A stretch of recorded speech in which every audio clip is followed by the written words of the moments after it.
E aí, galerinha, falamos no vídeo anterior, até de uma forma talvez superficial ou de uma maneira bem breve, melhor dizendo, sobre o primeiro discurso que Zaratustra profere à multidão, que Zaratustra pronuncia à multidão.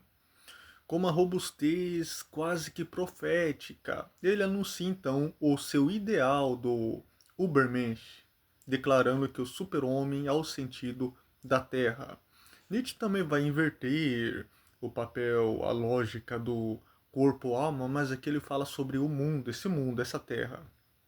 Então Nietzsche está invertendo completamente a lógica nesse caso, que é espiritual tradicional, pois durante séculos as grandes religiões, sobretudo o cristianismo, ensinaram que o verdadeiro sentido está no além, em um reino celestial, distante da matéria, da dor e da finitude humana.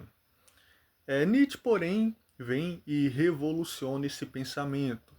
Ele propõe que o sentido da existência está nessa terra, nesse mundo, porque ele vai dizer: Eu vos imploro, irmãos, permanecei fiéis à terra e não acrediteis nos que vos falam em esperanças supraterrenas, são envenenadores, saibam eles ou não. Aqui Nietzsche está criticando diretamente a ideia de que o homem deve renunciar a si mesmo para alcançar o mundo espiritual superior. Essa esperança supraterrena, então mencionada por Nietzsche, é, em essência, em suma, em síntese, a mensagem que o cristianismo anuncia. É o próprio âmago da crença cristã. Então, meus amigos, não tem como propor uma resposta cristã a parte dessa ponderação. Jesus mesmo ensinou que para segui-lo, isto é, para seguir a Jesus, é preciso renunciar a si mesmo, tomar a sua cruz, que por sinal é renúncia, o que Nietzsche, por sinal, repudia com veemência e execra. Você deve renunciar a si mesmo, tomar a sua cruz e então segui-lo. E Jesus também vai dizer que o seu reino não pertence a esse mundo, mas então ele está fazendo menção de um mundo supraterreno, de um lugar supraterreno espiritual perante Pilatos. Lembra que ele é interrogado e ele diz: se o meu mundo fosse aqui, se o meu reino fosse aqui, os meus discípulos, os meus servos, os meus súditos não permitiriam que eu fosse preso. E também ele vai dizer aos apóstolos, então aos seus discípulos, que ele vai dizer: oh, não vos turbeis o vosso coração, eu vou preparar um lugar para vocês, pois na casa do meu pai há muitas moradas.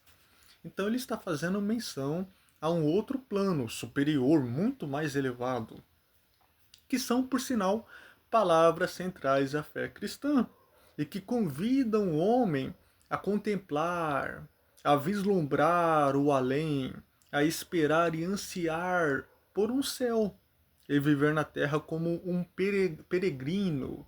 E desta forma se encontra respaldo para suportar o sofrimento, com esperanças em uma recompensa eterna grandiosa, ou no céu, ou então com o intuito, com a pretensão de evitar algum castigo, nesse caso no inferno, no Hades. Inclusive, eu me recordo, e não anotei no meu esboço, da famosíssima frase de Albert Einstein, que ele vai dizer: olha, em seu livro Como Vejo o Mundo, ele vai dizer: a condição dos homens seria lastimável se tivessem de ser domados pelo medo do castigo ou pela esperança de alguma recompensa depois da morte. É uma frase belíssima, nobre, mas que se dirige contra o pensamento cristão. Pois, na perspectiva do apóstolo Paulo, se a nossa esperança em Cristo se limitasse apenas a esta vida, e eu anotei aqui no meu esboço, seríamos os mais infelizes, em outras traduções, os mais miseráveis de todos os homens. Essa afirmação de Paulo está em 1 Coríntios 15, 15 do 1 ao 9, no contexto justamente da ressurreição dos mortos, que por sinal, para Nietzsche, seria uma verdadeira blasfêmia. Ressurreição.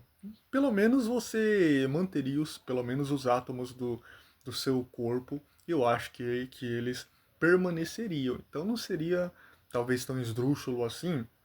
Mesmo assim, Nietzsche não aceitaria. Pois bem, o apóstolo Paulo, ele explica que a fé cristã não se baseia em uma recompensa terrena, mas na certeza da ressurreição de Jesus. Essa ressurreição, porque Jesus ressuscitou, é a garantia da ressurreição de todos os que creem, pois é a prova de que Deus se reconciliou com os homens, aceitou esse sacrifício. A esperança vai além do mundo. Paulo argumenta que se a ressurreição não for real, a própria fé cristã perde o seu sentido mais intenso, mais profundo. A esperança dos cristãos não é apenas para os benefícios e confortos desta vida, mas para principalmente para a vida eterna. A vida de Paulo e de outros cristãos eram frequentemente marcados por perseguições, por sofrimentos, sacrifícios. E se não houvesse uma recompensa eterna, todos esses sacrifícios seriam improfícuos e despiciendos. Seria insensato suportar tudo isso por uma esperança que se limitasse apenas a esta existência passageira. E eu fiz a anotação, a transitoriedade do mundo, em outras passagens como nós vemos em 1 Coríntios 7,31, Paulo também destaca a natureza passageira das coisas desse mundo. Ele aconselha os cristãos a usar as coisas terrenas como se não as usassem, pois a aparência deste mundo passa, o que é uma contradição ao que nós estamos contemplando hoje, sem generalizar, esmagadora maioria dos líderes religiosos. Portanto, a mensagem de Paulo é que a verdadeira felicidade e a esperança cristã não estão nas coisas passageiras do mundo, mas na promessa da ressurreição e da vida eterna em Cristo Jesus. E eu anotei aqui em 1 João 2, do 15 ao 17, e eu deixei a minha Bíblia aberta, reverbera.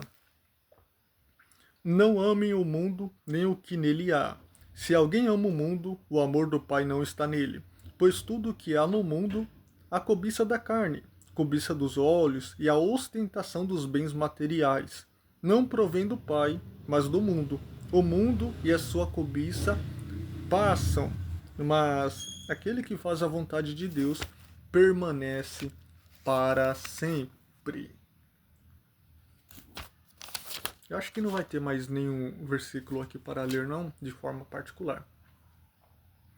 E Nietzsche vai rejeitar radicalmente essa postura. Para ele, toda doutrina que valoriza essa ideia de um além-mundo, que nega esse mundo terreno, é uma forma de envenenamento da vida. Nietzsche chama esses pregadores de envenenadores, porque ao incutirem no homem a culpa, a renúncia e o desprezo a si mesmo, ao vosso corpo e a esse mundo, a essa terra, eles intoxicam a alma humana.